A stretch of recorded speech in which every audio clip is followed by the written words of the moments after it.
Eyes بن عمر ایک صحابی ہیں، اور فتح مکہ والے سال ابھی تک حضرت ابو سفیان رضی اللہ تعالیٰ عنہ مسلمان نہیں ہوئے تھے.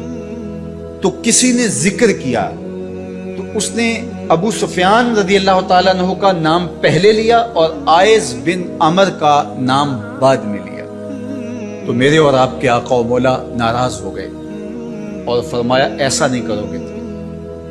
سردار ہیں قوم کے ابو سفیان، اور یہ آئز ایک سادہ مسلمان ہیں، لیکن چونکہ یہ مسلمان ہیں لہذا نام لیتے ہوئے تم پہلے اس کا نام.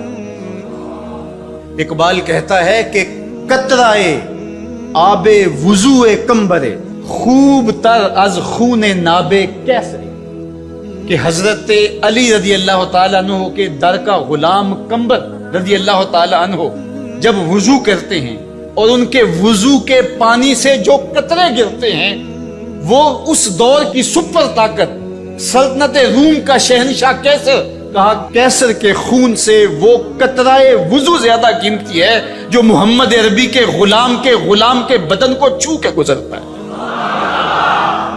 تو اسلام کی ایک اپنی انوکھی شان ہے، اسلام کا ایک اپنا مزاج ہے. لیکن مانوسیت تحریک نے ایک نعرہ بلند کیا 14ویں صدی کے آغاز میں کہ وحدت ادیان کے ذریعے سے لوگوں کو قریب کیا جائے، اور ان کا مقصد کیا تھا کہ مسلمانوں کو تذبذب کے اندر مبتلا کیا جائے. ان کو کہا جائے کہ دیکھو سارے دین کے ماننے والے لوگ ہیں، سب کو حق ہے، عمل کریں، کوئی حرج نہیں ہے، اور ایک دوسرے کے قریب ہوں، ایک دوسرے کے پاس آنا جانا رکھیں. اس طرح کے کچھ نعرے تراش کے جو ہے وہ ایک فکر انہوں نے دینا چاہیے.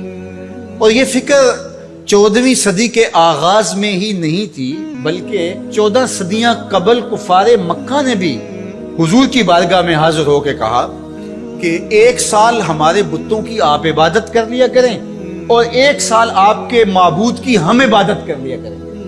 اس کا فائدہ یہ ہوگا کہ اگر آپ کا دین سچا ہوا تو ہمیں فائدہ ہو جائے گا، ہماری آخرت اچھی ہو جائے گی، اور اگر ہمارا دین سچا ہوا تو آپ کا کام بن جائے گا. باہمی مناقشت، لڑائیاں، الجھاؤ یہ بھی نہیں ہوگا، دونوں کا فائدہ ہو جائے گا. جب انہوں نے یہ پیشکش حضور سے کی تو حضور کے سینہ اطہر پہ سورہ الکافرون کا نزول، قل یا ایھا الکافرون لا اعبد ما تعبدون، اے محبوب فرما دو کہ جن کو تم پوجتے ہو ان کو میں نہیں پوجتا، اور جس کو میں پوجتا ہوں اس کو تم پوجنے والے نہیں، اور جس کو تم پوجتے ہو میں کبھی بھی اس کو پوجنے والا نہیں ہوں. لکم دینکم ولی دین، تمہارا دین تمہارے ساتھ، میرا دین میرے ساتھ.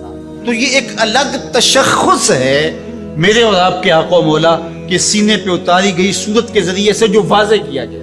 ہر دور کے اندر ایسا ہوا، لیکن میں نے عرض کیا کہ 14ویں صدی کے اندر خاص طور پہ اس کا ڈور ڈالا گیا، اور اس وقت سے یہ تحریکیں چل رہی ہیں. اور بڑے بڑے نام ہیں، ان میں سے کچھ نام آپ بھی جانتے ہیں جو نادیدہ یا دیدہ طور پہ اس فلسفے کے زیر اثر آئے اور انہوں نے یہ تبلیغ شروع کر دی جو اسلام کی بنیادی فکر کے منافی ہے. گزشتہ دنوں پاکستان کی قومی اسمبلی کے اندر ایک مندر کی تعمیر کے حوالے سے جب بات چلی تو ایک صاحب نے کہا کہ کسی دین پر کوئی برتری حاصل نہیں ہے، کہ میں مغرب میں ایک گرجا گھر میں نماز پڑھی ہے اور انہوں نے مجھے اجازت دی ہے. وہ تو چرچ فروخت کر دیتے ہیں، تو آپ مسجد فروخت کر دیں گے؟ وہ اپنا دین ترک کر چکے ہیں، وہ تو ان کی خواہشات کا مجموعہ ہے، تحریف راہ پا چکی ہے، اور انہوں نے ان خواہشات کے نتیجے میں جو مل بیٹھ کے فیصلہ کر لے اس میں وہ اپنی عبادت گاہ کو بیچ دیتے ہیں. تو کیا ہم اپنی عبادت گاہ کو بیچ سکتے ہیں؟ ہم کہتے ہیں جی وہ دیتے ہیں تو ہم بھی دے دیں. یہ کیا بات ہوئی؟ اگر آپ نے ان کی رواداری دیکھی ہے تو ذرا اس کو اپنے سیاسی کلچر کا حصہ بنائیے، تھوڑی سی وسیع و ظرفی کا اظہار کیجئے. مسلم لیگ کے دفتر جو ہیں وہ تحریک انصاف کے لیے کھول دیجئے کہ آپ یہاں اجلاس کر سکتے ہیں، اور تحریک انصاف سے کہیے گا کہ وہ پیپلز پارٹی کے لیے، ان کو کہیے گا کہ آپ نون لیگ کے لیے اپنے دفتر کھول دیجئے. وحدت ادیان تو بعد میں ہوگی، وحدت سیاست تو ہو لے پہلے. تم سارے مسلمانوں ایک ملک کے رہنے والے ہو تو پتہ چلے جی یہ بڑے وسیع و ظرف ہیں. وہاں تم اپنے لیڈر کے لیے مر جاتے ہو، اور اسلام کوئی یتیم مذہب ہے؟ یہ محمد عربی کا لایا ہوا دین ہے. تم اپنے سیاسی مفادات پہ کوئی کمپرومائز نہیں کرتے ہو. یہ کیا تمہارا فلسفہ کہ انہوں نے اپنے چرچ میں اجازت دے دی تو ہم بھی دیں گے؟ میاں